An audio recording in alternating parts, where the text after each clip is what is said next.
नमस्कार मित्रांनो, माझ्या क्रिकेट ॲनालिसिस या यूट्यूब चॅनलवरून मी आपल्या सर्वांचं स्वागत करतो.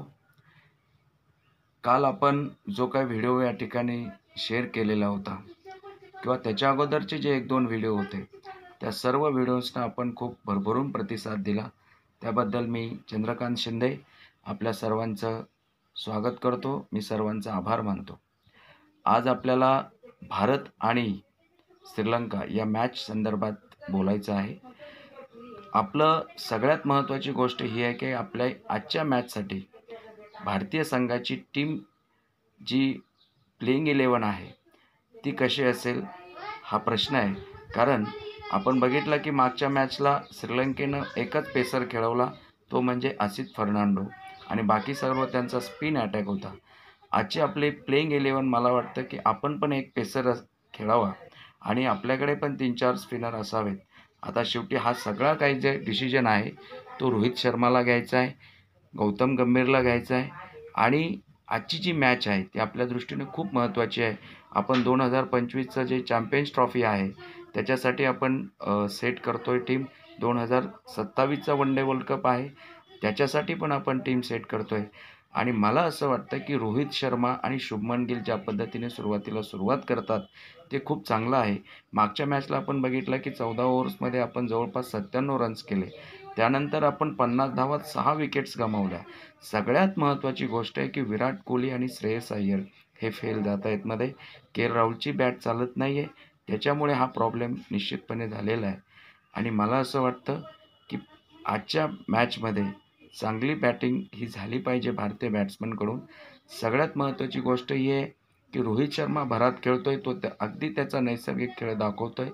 पण ज्या पद्धतीने शुभमन गिल खेळतोय त्याचा नैसर्गिक जो खेळ आहे तो त्या पद्धतीने बॅटिंग करत नाही आहे. तो आपण IPLला बघितलो तो कशा पद्धतीने बॅटिंग करतो. तर त्याने त्याच झोकात खेळावं. त्याला असं वाटत असेल की किमान आपलं जे स्थान आहे ते धोक्यात येईल, त्यासाठी तो थोडासा सावधपूर्ण खेळतोय. पण त्याचा परिणाम त्याच्या बॅटिंग लाईनवर निश्चित झालेला आहे आणि भारतीय बॅटिंग लाईनअपवर पण त्याचा परिणाम झालेला आहे. राहुलला संधी मिळते, त्यानं त्या संधीचं सोनं केलं पाहिजे.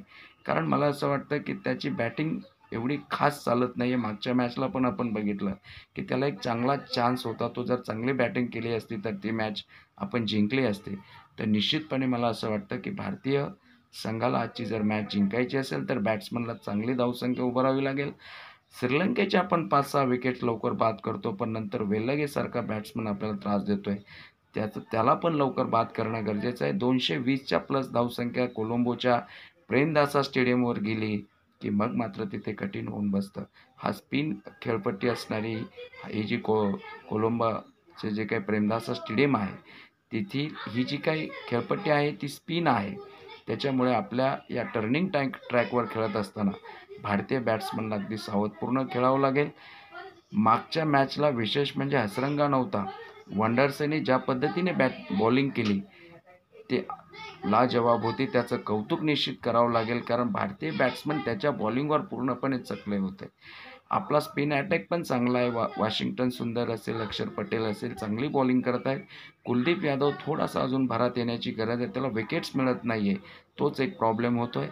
तर निश्चितपणे आज हे सगळं जुळून येईल आणि आजची मॅच आपण जिंकावी माझी अपेक्षा आहे. माझीच नाही, आपल्या 140 जे काही आपले भारतीय क्रीडा रसिक आहे, 140 कोटी जनता आहे, त्यांना सगळ्यांना वाटतंय निश्चितपणे आजची ही मॅच जिंकली पाहिजे आणि मालिकेत आपण बरोबरी केली पाहिजे. श्रीलंकेमध्ये आपण काही विशेष गमावलेलं नाही आहे. आपण 20ची सिरीज तिकडे जिंकलेलो आहे. ती 3-0ने त्यांना आपण व्हाईट वॉश दिलेला आहे आणि ही मालिका 1-1ने बरोबरीत राहावी हीच अपेक्षा. माझा व्हिडिओ आपल्याला कसा वाटला या संदर्भात नक्की आपण कमेंट करा आणि सगळ्यात महत्त्वाची गोष्ट ही आहे की लाईक करा आणि सबस्क्राईब करा. आपल्या प्रेमाशिवाय हे शक्य नाही. तेव्हा माझी आपणा सर्वांना विनंती आहे, आजच्या मॅचच्या संदर्भात एवढंच आहे. उद्या आपण पुन्हा या संदर्भात निश्चित बोलू. धन्यवाद.